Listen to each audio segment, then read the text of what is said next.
Dexter Dingo Dunworth. That's Is that it. just So I was at the Waratahs with a guy called Ewan McKenzie, who was their coach, and I sort of helped him out, did boxing with the guys and stuff like that.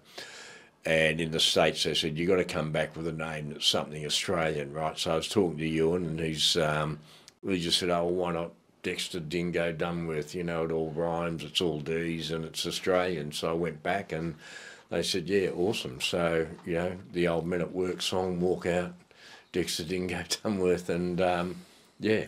I'm here with Dexter Dunworth, and you are the Guinness World Record holder for the oldest professional boxer. That's correct, yeah. Yeah, took up boxing at an old age. I started 48 with a guy called Harry Harris, who was a Souths trainer and East trainer in Canterbury. He was a British migrant, professional heavyweight champion in New South Wales. I wanted to learn how to box, got in contact with him. He taught me, and then I thought, well, I want to see how good I can be.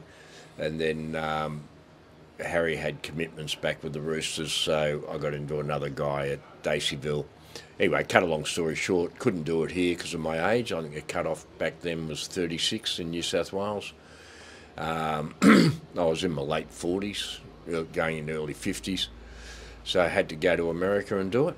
And then basically followed a guy called Sam Solomon, went to one of his fights, got in contact with him.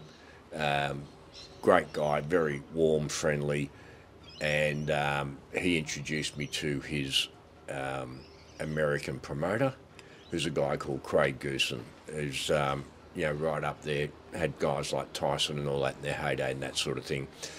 Got on really well with him, said, mate, I'd love to have a pro fight. And he said, look, you're a bit old, but I'll tell you what I do at my level. Obviously, I can't do that, but I can put you onto someone that may be able to help you. So he put me onto a few different people, and they said, listen, you go to these gyms, you turn up, you fight who they tell you to fight, they'll let me know if you're any good. I did that for a while, and then they said, yeah, he's okay. So he put me onto a bloke called Stacey Goodson, and then it just started from there, and it was awesome fun. Just take you back, the other guy you trained with was a bloke called Estevan at Daceyville. He's a bit of a legend. Istvan. Istvan, that's right. Yeah. Hungarian legend. He is, actually. He's and an awesome person, because of my age and the injuries I've had, he just basically developed a style that worked for me, and it went really well. So I lost my first pro fight, and it's all a bit of a blank, but I know I must have gone okay because I had 2 phone calls the next day from people saying, hey, would you come sign with me? And I thought, no, I'll stick with the guy that gave me a go because you didn't have to. And and then, with Istvan, like I said, we just developed a style that for me was really effective. Like when you're older, you don't have the energy that young blokes do. So if you can't finish it in 4 or 5, it's pretty well goodbye. So it was a matter of, just developing a stalking approach, and it worked really well. Everyone you fight has a style. They like doing certain things. If you go forward, focus purely on defence, watch what they do, you pick up their pattern and their rhythm, and then you also, I think, mentally begin to get an edge. Like if they're trying to hit you and they can't hit you and you're not doing anything, they sort of start to question themselves. And then when there's an opportunity, when you've picked it from their pattern where there's an opening for you and they do it again, you give them one super good hit, and then it normally turns everything around pretty quickly. Well, we're going to talk about your record, but you had 10 fights and you lost your first one, but then you won the next 9 by a knockout. Yeah. So that was working all right, that theory. Yeah, well, that's Istvan, right? It's just sort of like, his whole approach was just, go forward and then just wait for an opening, stalk them and then just give it to them. You took on this professional career at that age, and you lost your first fight, so that must have set you back a bit. You just sort of think, what am I doing here? Oh, no, not at all. It was sort of like, I guess my goal was to have a pro fight, it's a cool thing to do, right? And like I said, the response I had the next day and all that sort of stuff was really positive. So when I went back home, it was a matter of, okay, now I want to see how good I can be. Yeah, so I got through it, I achieved that goal, but now it's a matter of, okay, how good can you be, and that's sort of where it went from there. So then you went on to win the Arkansas State Cruiserweight title, beating Ron Johnson in August 2008. Yeah. What was that like? Awesome. Yeah. I bet. Yeah, it was just, and he was a very accomplished fighter. You know, I think his highest world ranking might have been 6 or something, wow. or 15, or, I mean, he was right up there. So yep. For me, that was like an achievement. And it was pretty soon after that the Goosen guy I mentioned earlier, who always kept an eye on me, just sort of contacted me and said, look, you know, someone will come along and smash you. So it's a matter of, you know, I've been in this game a long time, walk away, because what you've achieved, great, and you can't really, at your age, do any more. And that state cruiserweight title, that wasn't a seniors title or anything, was it? No, it was... the title? Yeah, the title against, you know, anyone 18 or over. Unreal. You knocked a bloke called Ron Collins out 3 times in a 3-trilogy fight. You think he would have learned his lesson after the second time? Yeah, but, you know, who knows? Who knows? Yeah. I know I had this particular move that seemed to work really well, and in one of them, which was pretty quick. It was, I went high, and his hands came up, and then I got a beauty low, broke his ribs, so obviously his hands went down, and then you get 3 shots, so it was just sort of up, down cool. Stuff. See you later, thanks for turning up. So you were doing a lot of training in America. Were you like Rocky running up and down the stairs? Not really. I had both my knees replaced, so running up and down stairs was out. I used to do interval sets on bikes, but trained a lot of a guy over there. His name's Richard Lord. He had a gym in Austin, Texas. And, so I had absolute awesome support all the way through. You actually called out Sly Stallone for a fight. So what actually happened when I told you that, you know, they said, hey, enough's enough, that this is Craig Goosen. We spoke about an awesome way to finish, and with that, Stacey Goosen, who's the promoter I had, and basically Craig approached Sly, and obviously he said no, because I guess if you think about it, what's he got to win? Yeah, exactly. You've got plenty to gain, and he's got plenty to lose, I suppose. Yeah, he's got nothing to gain, and I've got plenty to gain, yeah. Yep. So, but anyway, good fun, right? Yeah, exactly. And you ended up with a radio gig over there. You've got the voice for it? Yeah, well, I don't know. So basically ended up with, it was sort of ended up being like a monthly gig on a regional ESPN radio network, and that was great fun. It was, you know, talking about things I knew nothing about, like college football and stuff like that. But it's okay. You winged it, did you? If you can't make it, fake it. Yeah. Did you watch Jake Paul versus Mike Tyson the other day? What do you think? I think it brings home exactly what I was saying. Like, when you get older, you only have a limited number of rounds to be able to really do something. So I think people watching and expecting to see, you know, Mike in his heyday is a bit out of reality. But yeah, good luck to him, mate. You know, people pay the money. Yeah, why not? Yeah, well, I think at 58 it was a big ask. You know, things just don't work like they used to at that age. Not only do they not work, but I think your motivation and everything is very different. You know, like when you're young and you're playing footy or something like that, you know, you wear a South jumper for nothing. Yeah. Because the passion's there, but at his age, it's sort of like, okay, what's in it for me? I think he did quite well, because I think Jake Paul landed something like 60 or 70 blows on him. To stay on your feet was an achievement in itself, really. Yeah, I think, and I mean, people that probably don't know this, but Jeff Fennick came and did a boxing camp with me for a week in LA, which was awesome. Didn't want any money. So I have a very high respect for him, and he's good mates with Mike Tyson. He used to come out with us at night. So I got to know Mike a bit, and as bizarre as it sounds, he's actually an incredibly lovely, soft guy. I think you saw a bit of that, the interviews he's done recently. You know, he was very humble, and he seems he's very grounded sort of guy. Yeah, he's learned a lot through his career. You know, had an incredibly sad upbringing, and well, he's had a life, as we all have, and as you have, and we're going to go back a little bit now. So you were a South trainer at the Mighty Rabbitohs in 1985 to 86. Tell us about that. Oh, it was good fun. I just went from I went to West, played a few games there in trials, got injured. They really liked me. I stayed on there. That was great. And then I was living at Bondi Junction, so long way to travel, all that sort of stuff. So then went to Souths, and it was just awesome fun. You know, great bunch of guys, great culture. Redfern Oval in its heyday. You know, what's better, mate? Well, that's right. Well, I got there in '87, just after you left. But who were some of the guys that were there when you were there? Guys that I thought, well, Mario, what a champion, hey? And his brother Steve, Dave Boyle, Joe Squadrito. I mean, the names just sort of, Ziggy N, the name, you just sort of keep thinking Longbottom, they just keep rolling out. But it was just a great, I think, just a great feel, a great energy, and a great group of guys, Ramplings, Peter Tunks, just... good old days legends, of the Rabbits. Mate. Yeah, exactly. They were great old days. And I see you smiling about the old Redfern Oval days, and I started there at the same situation, and now we've moved to this new Heffron Centre, so it's come full circle. The club went from these battlers to this sort of powerful club now.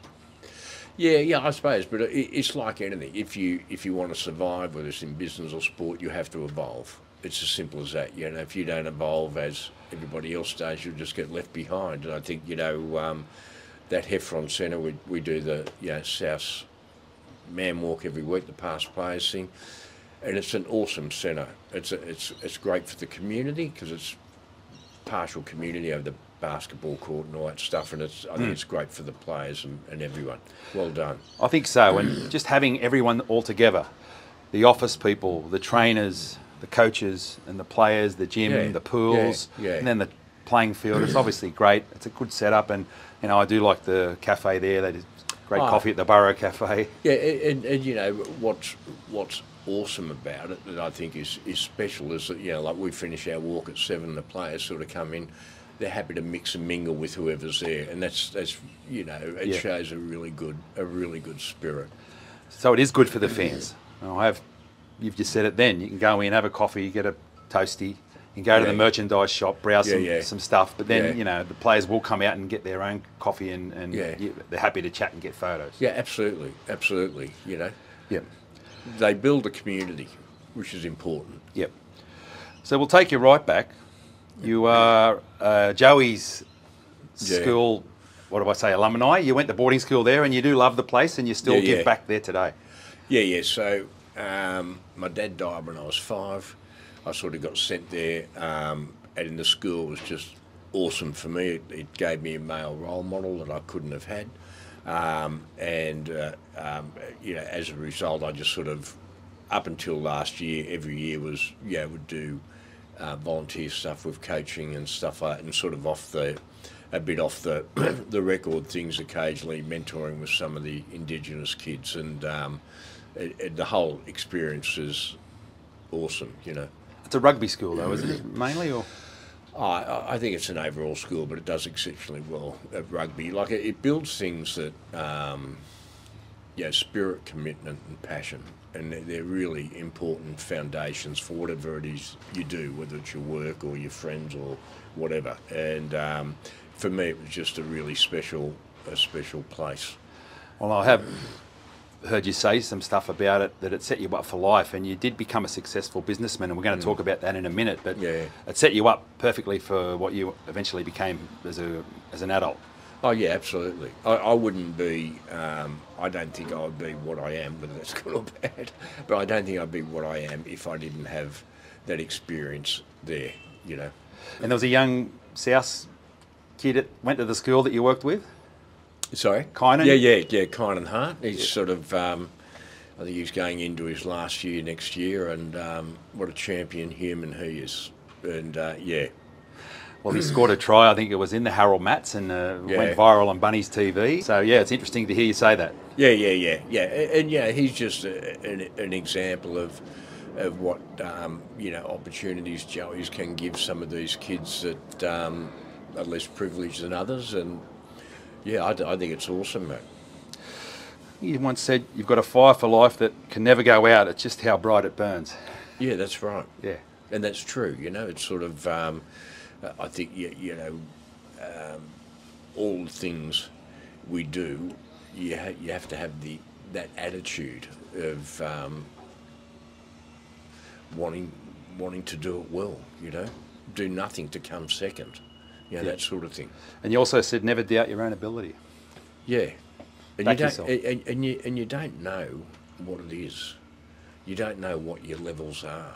You know, it's sort of like, you know, for me, it's about you achieve a certain level. Like you may have an awesome game or whatever it happens to be. Well, that needs to become your new baseline to build again. And I think if you just have that continual attitude, it's pretty hard not to do well. Is it true you went on a 2-week holiday as a young fella and it took you 3 years? Yeah, something like that, yeah. So went away for a 2-week holiday, came back 3 years later. Where'd you go?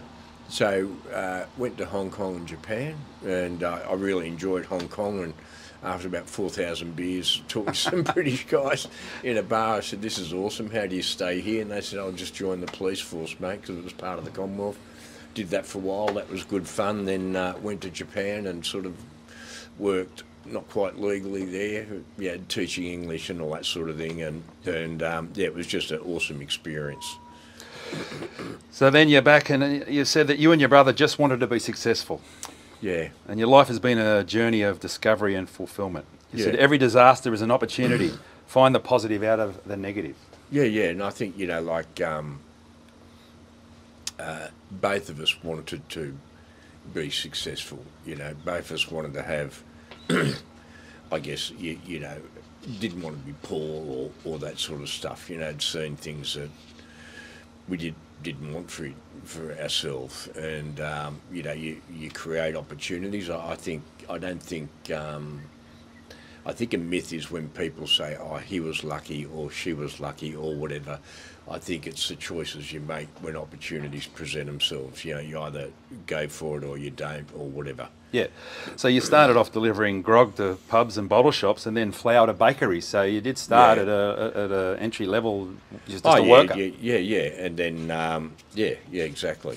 And that was. It's funny, you know, like the actual driving the trucks and stuff back then was probably the best fun. You know, you meet 1 million people during the day and all that sort of, and great for your fitness and health and all that sort of thing. So, yeah. And tell us the story about the guy who told you he had some work for you and you just went and bought a truck. Yeah, so my brother and I, we were in business in recycling. It started out as used oil, and he met a guy at a party. He said, "I've got an oil refinery, but I've got no one to collect the oil. I've got absolute load of, you know, work coming out our ears." So we put a truck on, you know, borrowed some money from a bank, turned up, and he had no work. So you find your own, and then, you know, one thing led to another, and it ended up being a great success story. Yeah, and that was called Worth after Dunworth, which is your name, and it worked out to be quite worthwhile for you and your bro eventually. Yeah. So it was. I mean, insanely good. But you know, by saying that, it's just doesn't happen. You know, like you work really long hours. I don't think I ever worked hard because I really enjoyed what I did. So to me, hard and enjoyment don't go hand in hand. But it was very, you know, really demanding. It was really rewarding. It has its ups and downs, but you know, you hang in there and it just sort of grows and grows. I think a key thing to success in anything is you look at things in timelines, not in the short term, right? So where was I a year ago and where am I now, as opposed to the grey in the middle, which just gets confusing. And you can see positive steps going forward, then that's encouraging in itself. Yeah, and back then I think it was the late 70s when there was no such thing as recycling, and you sort of started an industry and it rolled on from there. Yeah, and we made a point. So most people, recycling didn't really exist, right? So the oil we used to collect out of, car and truck workshops and factories we converted into a cheap fuel that we sold to, laundries and stuff like that. And that just sort of basically, grew from there and ended up sort of like a little sort of refinery type thing. It's probably exaggerating it a bit, but just one thing led to another. We ended up competing with Shell and Mobil because they used to do a similar thing and put it into ship fuel. And then went to Melbourne, started there. They said, "I will send you bankrupt." That didn't work out. We just sort of grew from strength to strength because most of the people I dealt with, realised that things changed when we turned up. Instead of being charged for something, our competition was offering to pay. They all, good basic people that just thought, "Oh yeah, we'll give you a go, mate," and stuck with it, and it went really well. I think a lot of times you just had to go and front up. So as an example, absolutely always. You'd never been to Melbourne, so you just went down there and had a crack. Absolutely, yeah. And how'd that work out? Awesome. So stayed in a motel in a suburb called Footscray. Like back then, it was not a great spot. I guess it'd be like staying in a motel at Redfern or something in 1970. Sort of, you can pick better places, but it all worked, mate. It was an awesome journey and it was great fun. Yeah. And then, so you eventually had over 50 trucks, and in 2016 you end up selling up. Yeah, correct. Yeah. Yeah. Do you mind us if we ask you how much you got for that? 72. 72 million. Yeah. Wow. Okay. Well, that's worked out good for you. So what did that do for you? So it's I'm not really sure what you're really asking, but I think it gave me an opportunity to obviously not only set myself up, but set up the people that I love and care for. It enabled me, all through my work when I was in Sydney, it enabled me to give back at Joey's for what it gave me. Obviously we had partners and stuff like that, but it was just sort of, it just enabled me to live the life that I want to live, I guess, to a degree on my terms. Yep. So it's obviously given you a good retirement, but you're not really, you're still quite active. You like giving back. So I did see you work with concussion and head knocks. Yeah. So I did some stuff with a doctor called Rona Mob. She's sort of a leader in CTE, and just with that COVID and all that stuff, just with my business background and sport, I was involved with Macquarie Hospital and University. They gave me, which was actually fun, an honorary academic position. It's like, hello, I just finished school, mate. Okay, Dr. Dunworth. Not quite.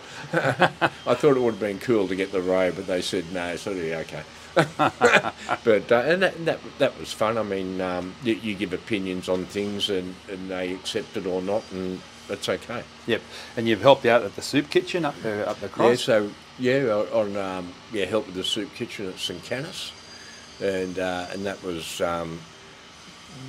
awesome. It's where I met my partner. We've been together 14 years, and that was great. I think that opens up your eyes to a lot of things, from how lucky we are, and I just think it's they're great places like that, Matthew Talbot, all those sort of things. They're great places, and they do a great job. What else you like doing in your retirement, mate? Well, I try and tick 3 boxes most days, right? So on a serious note, to give myself the best quality of life. So one is physical activity, so I do a lot of walking, go to a gym a few times a week. The other is social interaction, like making sure I catch up with people, that's meaningful and stuff like that. And then the third is mental stimulation. So I play, a partner and we play bridge together, which is like mentally challenging. and at the moment I just sort of teach myself Japanese characters. Yeah, fair enough. Yeah, well, fair enough. Yeah, will I use it? Who knows? Probably not. But just sort of, it's like when you played or whatever, you always try to do better. And I think that's important, regardless of what stage you are. You got to challenge yourself. because that's where the rewards come from. Well, Dexter, I think you're an inspiration. Thanks for joining me on Bunnies TV. It's okay, mate. Good to see you. Thanks very much.